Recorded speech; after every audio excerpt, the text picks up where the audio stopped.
Yeah, now it's going. and none of these words are spelled like they should be. And Oaxaca is a little town they're in. There's a bigger portion that's called Oaxaca. And Oaxaca is, I may be wrong, but I think Oaxaca is about the size of Texas. So it's a pretty big old place. And it has a gazillion little villages in it. And some of them are, like Oaxaca is like a major village where people come to sell stuff. Then you have little tiny villages where, you know, you're going to go back in time. You've been old enough to know what back in time is, and usually when they're out in Bucktown, you're going back to that, when, maybe in the 60s, when there's, you know, little houses, little communities, and people didn't have what you have nowadays and all that stuff like that. So you're going beyond that. And so you're not going to, Jesse said, are we going to the beach? No, we're not. We're actually about 100 miles from the beach, but it takes about 16 years to get there through the mountains. Because you're going to be surrounded by mountains. Mexico is beautiful. It's absolutely gorgeous. Didn't your daughter give you one? Mean old child. It's a beautiful place. It's awesome, and you're going to have a great time. It's going to. We talk about Mexico a lot because we have great stories there, because God has done great things down there. And some of them are funny, and some of them are hilarious. And then other ones are more spiritually minded, and that's what makes it so extraordinary. I want to kind of give you a little paragraph about an overview focus. I've sent off to Grant 2 or 3 times to kind of get the information about where we're going, what villages. He doesn't know what villages we're going into yet. They left Mexico. The base is still there. GFM still owns it. But another guy runs the ministry, so it a little bit depends on him. So they're communicating back and forth, trying to find out what villages we're going to. But everything you do down there is a relationship-oriented ministry. So your relationship orientation is 24 hours a day as long as you're on the trip. It's all relationships. One of the things Daniel said in jest, they have a Verizon service down there. Well, their Verizon service is actually communicating to people. They talk to one another without little devices. And it's awesome. And I think somebody said one time, Susan may have made a comment about, I think James Bolton, when he went, about what they don't have. And Susan said, it's what they have that we don't have. That's extraordinary. You're going to find out that you think America's got all it figured out, and it's not true. We need a little bit of what they have. They need a little bit of what we have, but it's going to be a good time. So some of the things you may or may not do. I asked, would we do a construction? He said, most definitely there'll be some type of little construction going on. That'll be mainly for you men. And the reason it is mainly for you men is because down there we're going to not always be conducive that women culturally do some of this work. It has nothing to do with you can or can't do it. There's women down there tougher than any man in America, and that's just the truth. But they have cultural things that go back a little ways about what's socially acceptable or not. And that's one of the things you got to learn when you go down there, what's socially acceptable or not. And but you guys could be doing, you girls, I never know, could be a little VBS type thing, could be ESL, teaching English. Stephanie, when you went to Atlanta, you kind of did that. Some of that's the same thing. And it may be relational. We've had relational ministries where you go into a house, they love you, and they want to feed you, want to take care of you like that. That's what they want to do. That's exactly how they are. And so, to them, making a meal together is relationally oriented. And actually, I don't think Scott and I got to actually participate in making the meal very much. But we walked in while they were making it. The men weren't really too much focused on that, but the ladies got to make the meal, stuff the little corn husk and all that stuff like that. That to them is a big deal. And some of the ladies had conversations. Some of them they didn't. It's just being with them is going to be the big deal no matter what you do. There'll be maybe a little medical stuff we've done in the past. When you're at the clinics handing out medicine, they would, to give them an ibuprofen, it's like they just received medical treatment at a hospital here. And I did it one time. Just handing out stuff. They're not used to medicine. I just did what I was told, but it's a big deal to some of them. We've sold clothes. You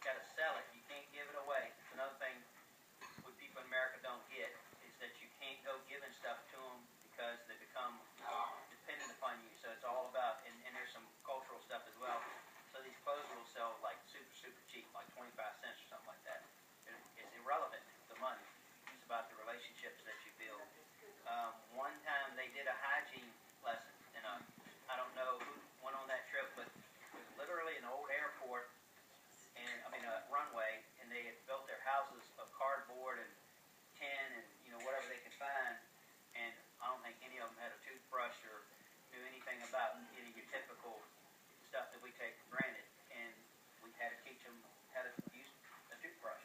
And I'm not trying to make these guys sound like they're backwards, because in a lot of ways they're more advanced than us, but in some ways we're going to see that way, and they need to learn some of those little things from you. All of it is cultural. When you go down there, we're going to talk about the Spanish part in a minute, but if you can learn, I know some of you going, man, I don't want to learn Spanish at my age. I'm not asking you to learn Spanish. I'm asking you to learn a few phrases. And again, I'll go back to Scott. Scott and I pretty much had a conversation 2 hours just with a couple of phrases, learning their language. And when you did say something in Spanish, what did they do, Scott? Well, they smile and then they start to try to talk to you in broken English, right? Because they're listening to you as well. So you can actually, with just, como se dice, Yep. you can talk for hours with somebody. Yeah. And they want that. It's impressive to them that you want to know their language. And remember, the whole focus is relationship building. That's what we're going to do. So really, on the one hand, it doesn't really matter what you do. And I know everybody wants to know. Americans want to go in there. We want to conquer. We want to build something. We want to, that's how we roll. And we're going to do it. We've built some crazy things down there. We've had some men working and built a bridge one time, like killed us. Almost brought JB back. Almost left it down now. Just touch and go for it. And he broke his toe. We built some stuff. We've dug wells. We've done anything they've had us to do, physical labor, but it's really about the relationship. And actually, it took me several times going down there to get that. And I'm hoping you don't have to take several times to get that. It's not so important about getting it done. It's about the people that you're hanging out around with and talking to. We sold funnel cakes in the marketplace one time. Kind of fun. They were trying to build relationships because they go into a little market, they sell their stuff. We were trying to find stuff to sell. We sold funnel cakes and talked to a lot of people that way. It's whatever it's going to come along. So I know that doesn't help some of you people that are task oriented. Got to have it all. Your type A's. But I'm going to tell you right now, that's not going to cut it down there. you got it. We had a saying that the first trip, it was called Flexico, because we all wanted everything to work out right, and it never worked the way we wanted it right. So we just had to be flexible. And something I learned, well, they told us, but also I learned as far as with the relationships is that as Americans we seem to be aggressive. Even like if we go to meetings, hey, how you doing? And I was in a clown ministry one time, and some little boy was kind of back, and so I'm running over there trying to make him smile and laugh, and he just cried, and I felt so bad. So when you approach someone, Brandon King, I mean, I'm just kidding. I was just thinking of you. shake my hand, Gary. Shake your hand like this is a nice American handshake. In Mexico, it's like that. We hate that in America. Yeah, you have to be very. It's a dead fish, and They want to be approached, but you just have to be very you have to do it on their terms. It's just kind of counter to what we do. And it's very good to know, because I made a lot of mistakes myself down there doing that. Is Grant going to do like the cultural training stuff? He's going to do some cultural training, so you got to get some of this down there. With some of these phrases, which we'll go over a few in a minute, I just wanted you to start preparing. Notice at the top, this is Grant sent me. This is Spanish lesson 1. So there's going to be a Spanish lesson 2. And there's not a lot on here. You're not going to remember all that, most of you. Some of you kids will. But the basic thing, I know you exactly. Salem Christian School! Hey, going to go to school! You're going to, you need to pick up a few. You really do. Getting your greetings right is a big deal. There's 3 different greetings during the day. It's not how we roll here most times. Hi. Down there it's good morning and good evening and good afternoon and all those good stuff like that. And it's part of the deal. You got to know when your times are as well. And they'll teach you some of that. But learn these phrases. I'm going to tell you something. When I went to Mexico the first time, and there were a few folks that could speak Spanish, and I couldn't. Well, Danny, he taught me about it. He taught me.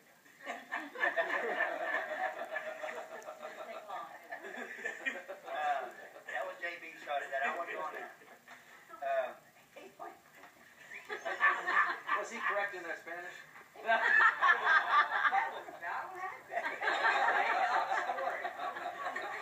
They're saying it wrong. That's what I remember.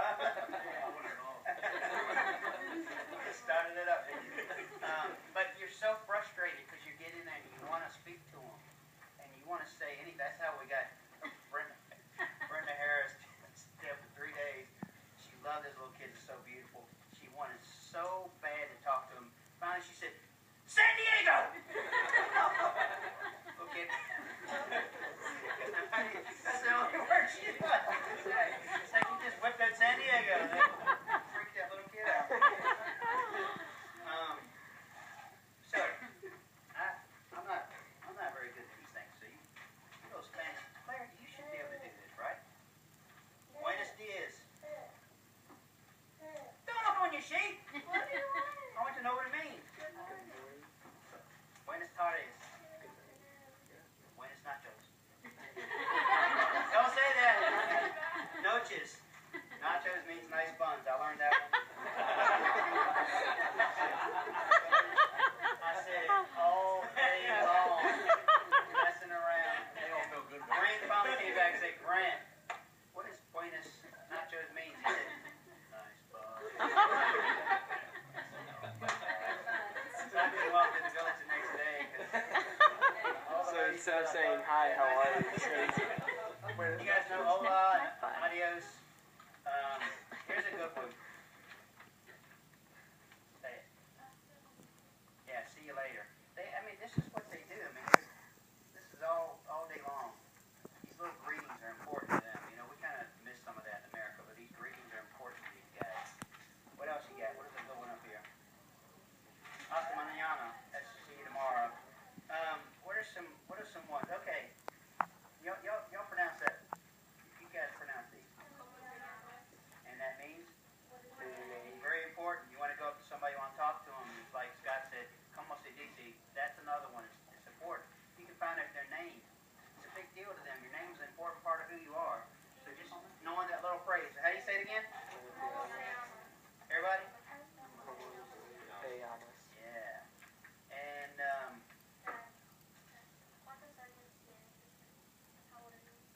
yeah, where is that on here? That's very good, especially with kids. If you see an old lady and don't do that. Where I think Cuántos años is on. Yeah, where is it? There it is, right there. That's a very good one. It's stuff to get around. You guys can look over this stuff, and if you don't know how to pronounce it, ask one of these kids that know how to do it. But those little phrases like that are going to be a big deal to you. I'm telling you right now, you're going to get in that village and you're going to go, "Man, I just don't know what to say. What can I say?" Take the sheets with you. Pull out your sheet. I took a sheet around with me this year. I would pull that little thing out and speak whatever I could to those folks because I just wanted so badly to do it. And I had a guy down there, his name is Pedro, that took a liking to me, and we talked all day long with me using the sheet and him having a Budweiser shirt. And that was about it.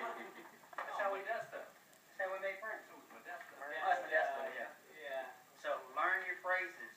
If you do it like the kids are taught in school, you should be learning your Spanish every day, right?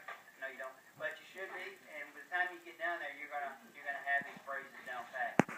Practice with people.